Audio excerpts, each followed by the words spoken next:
Anda kembali bersama kami di Selamat Pagi Indonesia. Pemirsa, membicarakan tentang Islam tentu tak bisa lepas dari negeri seram di Mekah, Aceh. Letaknya di ujung barat Indonesia menjadikan Aceh sebagai pintu masuk jalur perdagangan dari luar ke Nusantara.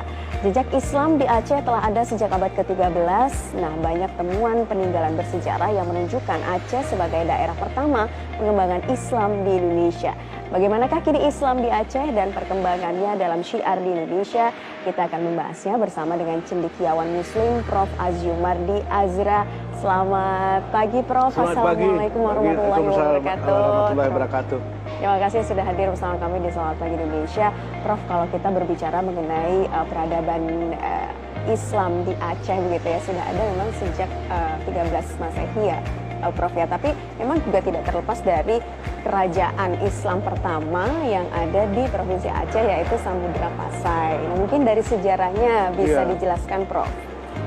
Memang sih ada beberapa teori ya mengenai pusat kekuasaan politik Islam di Aceh, terutama mulainya di Aceh ya. Sejarawan dan mantan rektor Yayan Araniri Aceh, Banda Aceh, Profesor Ali Hasmi mengatakan bahkan sejak abad pertama Hijri itu sudah ada kesultanan di Aceh, namanya Kesultanan Perlak.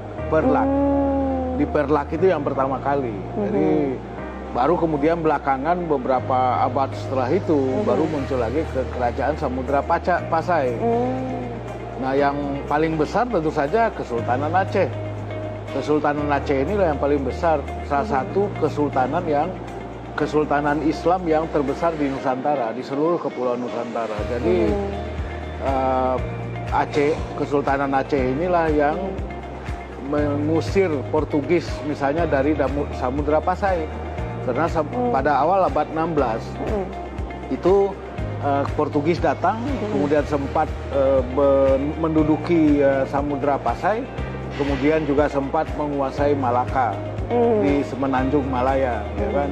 Nah, jadi Aceh lah yang membebaskan Samudra Pasai dari penjajahan Portugis. Jadi pada waktu itu Provinsi Aceh juga menjadi benteng dari para penjajah-penjajah Eropa ini ya, awalnya utamanya di Aceh dulu agar tidak ke daerah-daerah lain ya, Prof. Ya, jadi kekuatan militer Aceh itu kuat sekali.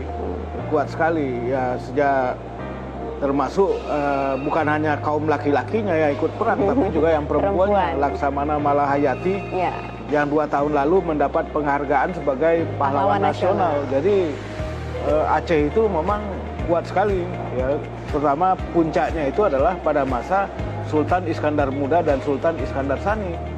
Tapi Aceh ini, Kesultanan Aceh ini berjaya bukan hanya sebagai kekuatan militer atau kekuatan perdagangan ya. Berbagai studi menunjukkan bahwa Aceh ini terlibat sangat aktif dalam perdagangan bebas internasional. Kapal-kapal Aceh itu berlayar, kapal dagangnya berlayar sampai ke Laut Tengah, dan barang-barang rempah-rempah yang dibawa oleh kapal-kapal Aceh ini dibawa melalui jalan darat juga setelah Laut Merah ke Gurun Sinai. Dari situlah kemudian sampai ke Italia, ke Venesia. Jadi banyak sekali dokumen-dokumen yang ada di Italia yang menunjukkan pelayaran yang datang dari Nusantara, khususnya termasuk dari Aceh, untuk membawa barang-barang rempah-rempah yang ada di Nusantara ini ke Eropa begitu. Jadi sangat kuat ya, Prof, ya, bagi peradaban Nusantara pada waktu sangat kuat. Tapi yang lebih dari itu, selain militer dan perdagangan, adalah Aceh sebagai pusat intelektualisme Islam yang pertama. Nah, banyak orang kan, orang Muslim Indonesia tidak begitu tahu mengenai peran Aceh ini dalam sebagai pusat intelektualisme Islam yang pertama di Nusantara ini. Dimulai dengan kemunculan dan bukan muncul tapi juga berjayanya tokoh-tokoh pemikir Muslim, intelektual Muslim, mulai dari misalnya Hamzah Fansuri. Hamzah Fansuri, kemudian muridnya, penerusnya Samsudin Sumatrani. Setelah itu muncul lagi yang namanya Nuruddin Araniri. Setelah itu muncul lagi Syekh Abdurrauf Singkel. Ini tokoh-tokoh ulama besar-besar yang saya kira peranan mereka dalam membentuk pemahaman keislaman, tradisi keislaman, praktek keislaman di Nusantara ini besar sekali. Nah, jadi oleh karena itu Aceh ini nggak bisa kita lupakan. Jadi kalau misalnya kita merayakan Aceh sekarang ini, ya kita perlu merayakan Aceh pertamanya tadi sebagai kekuatan dagang, kekuatan militer, tapi juga sebagai kekuatan intelektual, ya kan, yang membentuk tradisi Islam di Nusantara ini secara keseluruhan. Dan yang ya juga sangat penting, Aceh ini adalah sebagai contoh teladan bagi pemberdayaan perempuan, kedudukan perempuan. Jadi Kesultanan Aceh itu pasca Iskandar Muda, Iskandar Sani, itu dipimpin oleh 4 orang ratu. Bayangkan aja tuh 4 orang ratu, bukan lagi 1 tapi 4.